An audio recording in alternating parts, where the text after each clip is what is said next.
Lain siya mga naong guys, si na siya inganig naong nasa inganig color ug naong aray gahi siya guys. Okay, frozen man na inganig naong nasa dingani nandagko na siya.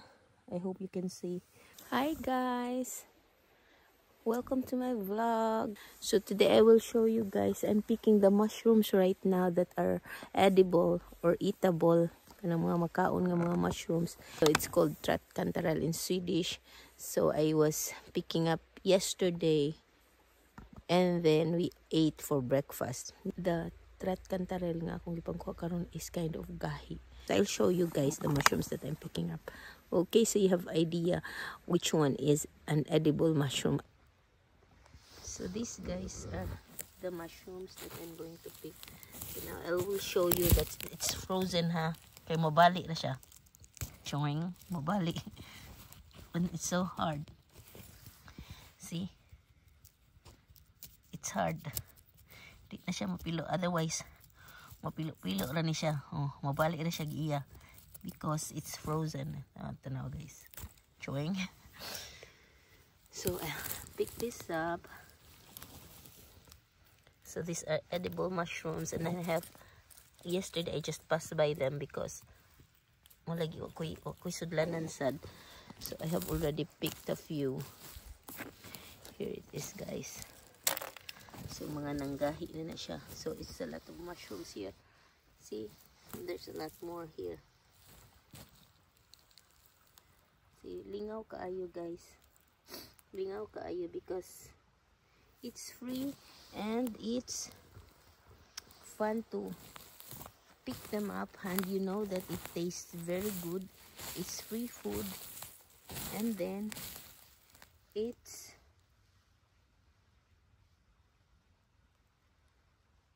free food, and then it's good and it's free, and you just pick up in the forest. See guys, so na siya sa suok-suok, and I will show you more guys ha.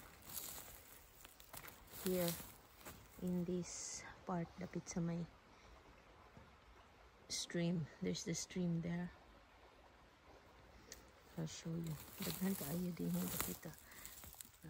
Siya. Wala pa siya. So na pa siya. So once you find one in one place, so you know that all around it is na. Oh, na siya. There. There you are guys. There it is. Napa siya saka. Naglibot-libot lang ko din he.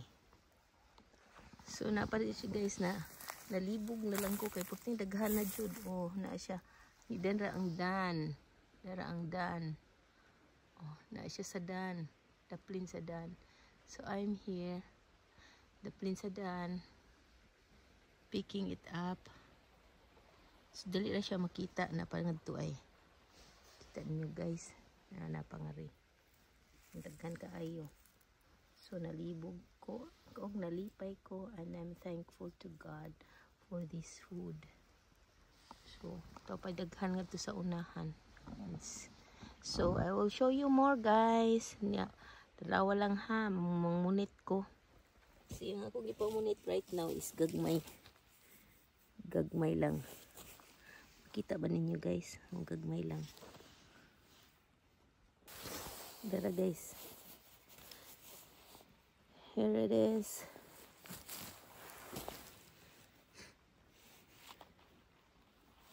So, munit. Muna yung buhat guys kung mag-walking. Kung sakto sa panahon, unya nanubo sad ang mga uhong. Kay na may season gud ang mga uhong diri guys. Nadyo'y mga uhong whole year round, mutubo jud siya, pero kasagaran jud ani nila makahilo. So ani nga panahon na kung taglagas mo ni o autumn nasay uhong, klase sa uhong nga mutubo nga mahalon pud siya, mahal kaayo sa tindahan. Dara oh, kung kuha oh, if you can see. Kani panahon na taglagas ni, so ang klase nga uhong nga nanubo karon nga makaon, that is makaon jud sa tao. Kay pwede man makaon ang mga animals pod, mga wild animals sa katong makahilo uban. Pero ang tao dapat piliun jud nimo ang imong kanon. So mao ni ang mga nanubo karon gitawag og Trat Cantarell. So ang color niya is brownish. Dagko. Si dagko. Nasa ko yung mga gagmay nga nakuha. See, you can see guys.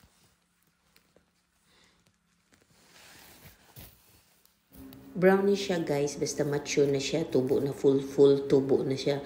Pero kung gagmay pa siya, yellowish siya, gold. Yeah, relative siya sa kanang sa summer sad nga cantarell pud ang tawag kani siya Trat Cantarell kung taglagas. Sa summer cantarell ang sad niya sa iyang kapamilya igsuon, pero gold jud ang color ato.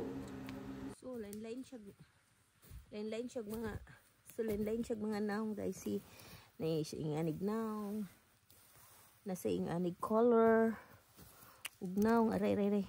Gahi siya guys. Okay. Frozen mo na anig naong. Nasa dingani. Nandagko na siya. I hope you can see.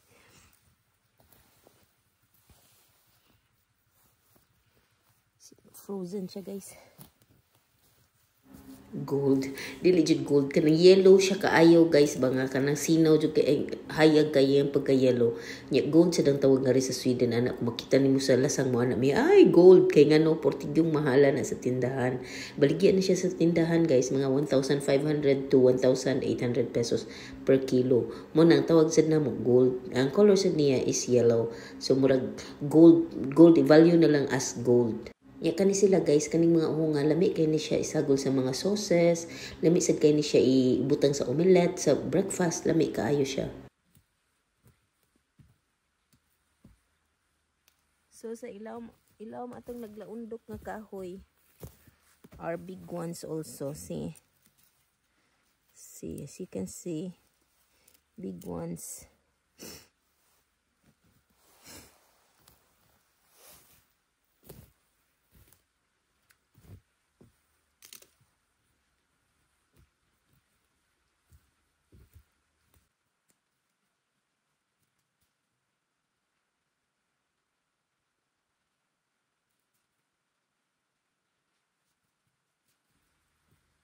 So ang wala sa ilawom sa kahoy guys are small ones niya, different colors pod.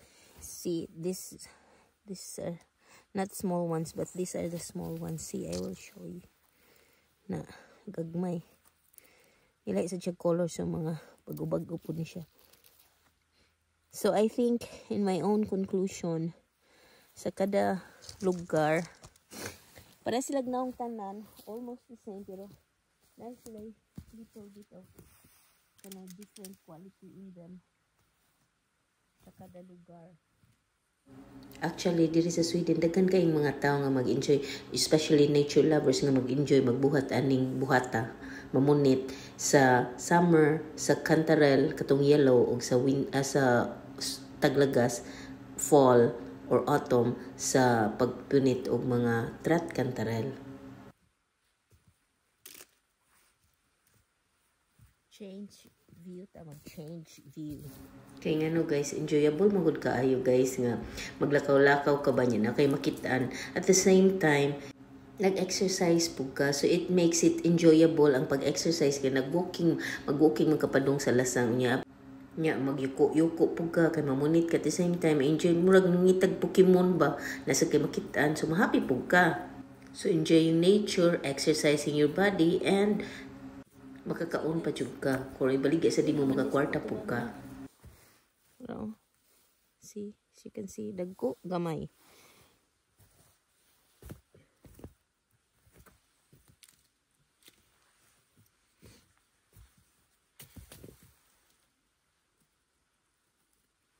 See guys, you can see ibuton ra dito kay frozen man siya, sugahi na sila tanan. Sayon ra kay sila ibton. Muna guys, nga rin sa Sweden, kaya wala man kaayo daghang tao, kaayo imo wala man kay mga silingan kaayo, wala sa kay mga daghan kay nga amiga niya, labi na ako, nagpuy ko sa lasang, maura gini akong enjoyment nga, mamunit, anya mag-walking sa lasang, so I am happy, kay murag Pokemon Go, or Pokemon, unya at the same time, I'm enjoying it, and I'll give it to somebody, or ang amo nang ipagkaunon, so, okay na kaayo, I spent my day wisely. Yeah, sometimes po, I invite some of my friends nga taga city, nga ingno na sa ako gipuyan sa una kay sa city man ko. Ako sad sila invite nga ari sad mo nga ri kay pag pick up sud mo kung whatever is available nga ana nga season, kung sa summer na blueberries ug na mga lain-lain nga berries, unya dayon sa mga ingani nga panahon, mga kuan sad mga uhong sad nga ako ma-offer sa akong mga friends. Kay if you want nature, kung magkatiguang tagays ganahan naman tag nature, good mo na akong na feel ha, mo na akong experience. So mo na siya, mo na usa sa akong mga activities aside from walking, magpukit-punit-punit po ko kung ako'y laing buhat. So I hope guys you enjoy my video for today and you learned something sa ako ang video nga what are the uhong nga manubo sa Sweden sa ingani nga panahon. So I hope you keep watching guys.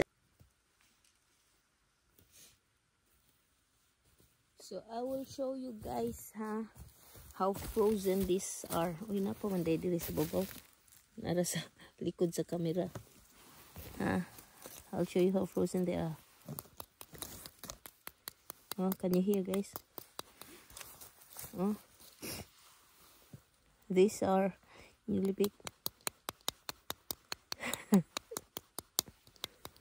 So frozen jud siya. Dali siya ibton. So we continue guys. Napangato sa unahan, so we go